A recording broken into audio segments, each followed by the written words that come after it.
Hey YouTube, it's Nick Lorman again from Scarlet Studios, and this week I wanted to do a follow-up video on last week's video in which I introduced the channel and I talked about my next project, which is Department Chiquibul.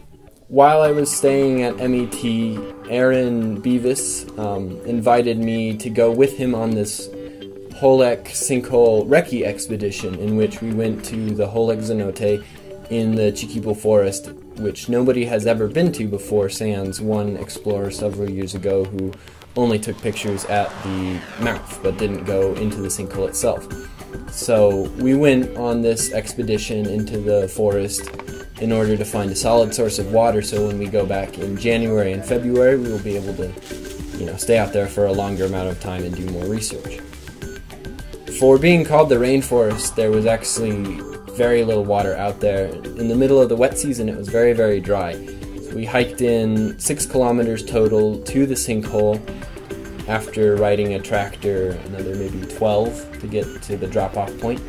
When we got to our destination we stopped to make camp, in which we split into 2 separate groups.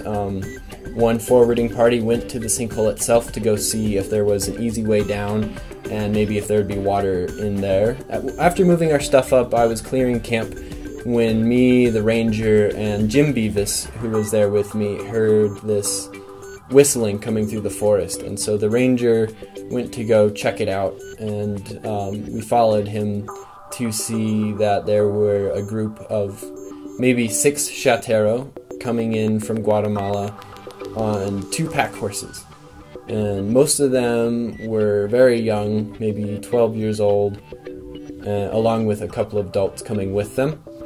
So we waited until they got very close, and then the ranger stood up and screamed alto for them to stop, which they did not stop. They continued to run. Leaving the horses behind, they ran in different directions. At that point, the ranger fired a warning shot above their heads, to which none of them stopped, and they all disappeared into the jungle. At that point, Jim and the ranger went forward to go get the horses, and we got these 2 very, very sick-looking horses. They're in very bad conditions. They had large sores all over their back from being overpacked. One had been shot, there was a neck wound, and was already missing one eye, and they both seemed to just be very sick for what they were. And along with them we got the supplies that the poachers were carrying with them, which is how we identified that they were indeed chatero. They were carrying a shata knife, as well as the bags that are traditionally used for cutting it.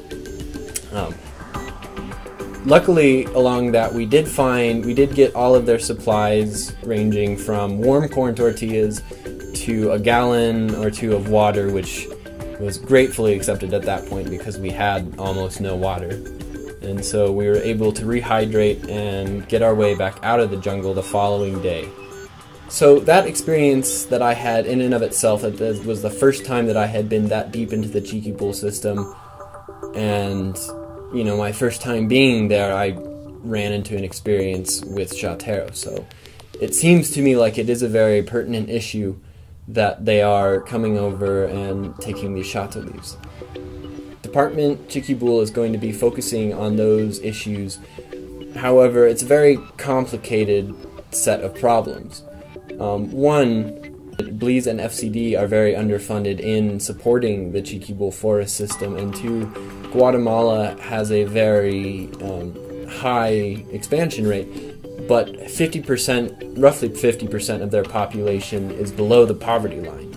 And so a lot of what is happening is many of these people living in Guatemala along the Chiquibul border come across in order to pick these shata leaves as a sort of bread and butter, a way to make money because there isn't very many opportunities for them. And so because of that, a lot of the time they do bring their younger children in. However, we know that in the Chiquibul system, it is only getting worse because of this, and development is starting to spread from Guatemala into the Chiquibul system. While we were on that expedition, we followed multiple poacher trails, chatero trails that had been cut at various lengths. So these these chatero cross over into the Chiquibul system looking for shata leaves, of which they cut, bundle, and gather to sell who knows where for flower arrangements. And that in and of itself isn't the most destructive act. However, by coming in, they are creating paths for then others to follow. So behind these people cutting shata leaves is opened a path, and in that path comes somebody who might be looking to poach a scarlet macaw, or another person coming to do illegal logging of the mahogany in the area, which becomes, obviously a much larger issue and has impact on the forest itself. Along the way, they leave untold amounts of trash. I was surprised, for being in what's supposed to be untouched jungle, that there was Guatemalan energy drinks and candy bars all over the forest floor, as well as a general lack of wildlife. Perhaps that was due to the fact that there was very little water in the area, or perhaps it's due to the fact that there's so much human activity that it's driving these animals out. One of the most concerning things that we found out in the jungle is that the land has started to be separated into different plots by Guatemalans to be sold over in Guatemala as Guatemalan soil. The issue being that this is Belize, a separate country with its own national protected forest in which these plots are being sold in. So they are stepping on, one, Belizean ground, and two, they are taking national protected forest and using the resources for their own gain. Again, I say that this is a complicated issue because of the position that many Guatemalans are in poverty, and two, that for a long, long time, Guatemala and Belize have been kind of at odds at if Belize is a sovereign nation or not. Belize was originally colonized by a mixture of privateers, runaway slaves, and English, and the evidence of that is still in Belize, as the British Army is still somewhat active, and all the money has Queen Elizabeth's face on it. The rest of the surrounding area, though, namely Guatemala, was colonized by the Spanish a very long time ago. Originally, the Spaniards wanted to take Belize in order to have access to the Caribbean. However, Britain intervened when it still had ownership of the country and promised to build a highway from Guatemala to the Caribbean so that that connection could be made, and in exchange Belize would keep its sovereignty. However, this promise was never kept, and so as Guatemala and Belize both became sovereign nations, Guatemala continued to see that their end of the deal wasn't kept up, and that therefore Belize should rightfully be theirs. Guatemala is broken up into 22 different departments, and each has a representative in the Guatemalan government. Something that is particularly concerning is that in that governmental organization, there is a spot for Belize. Nobody is currently fulfilling that position, but there is a spot for a Guatemalan to be in control of Belize.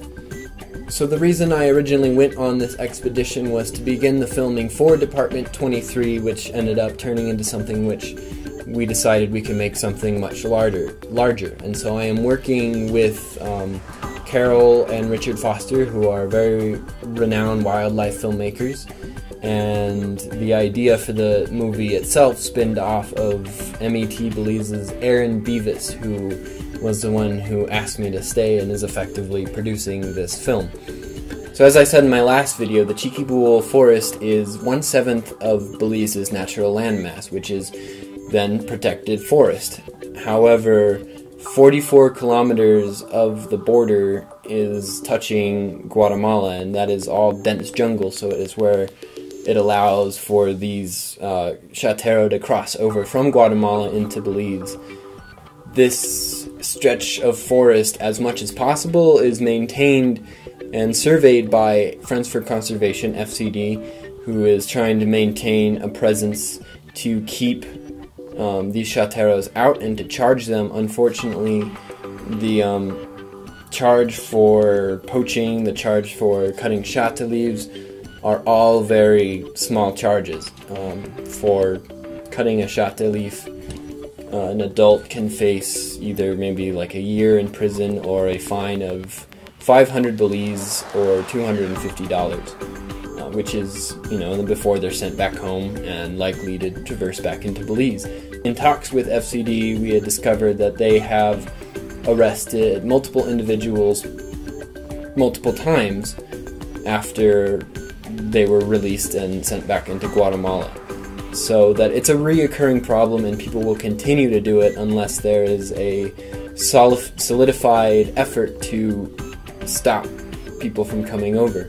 The overall objectives of Department Chiquibul are to, one, raise funding and awareness for the Chiquibul system and FCD so that they can be able to maintain their efforts on keeping the Chiquibul forest a forest, and two, to raise awareness in the flower arranging communities so that they know that by purchasing these shate leaves they are supporting an illegal activity and the destruction of the Belizean Chiquibul ecosystem.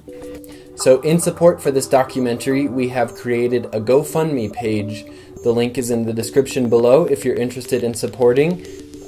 We are hoping to make this documentary a high-quality production so that we can share it across the globe with multiple different conservation organizations and anyone who really wants to see it.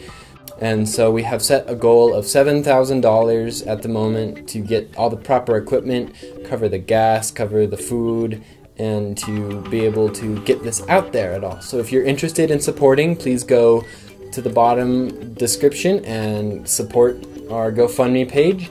If you are interested, please go like and share FCD's page and show them some support. And as always, please subscribe and like to this video for future updates on Department Chiquibul and Scarlet Studios. Thanks for everything.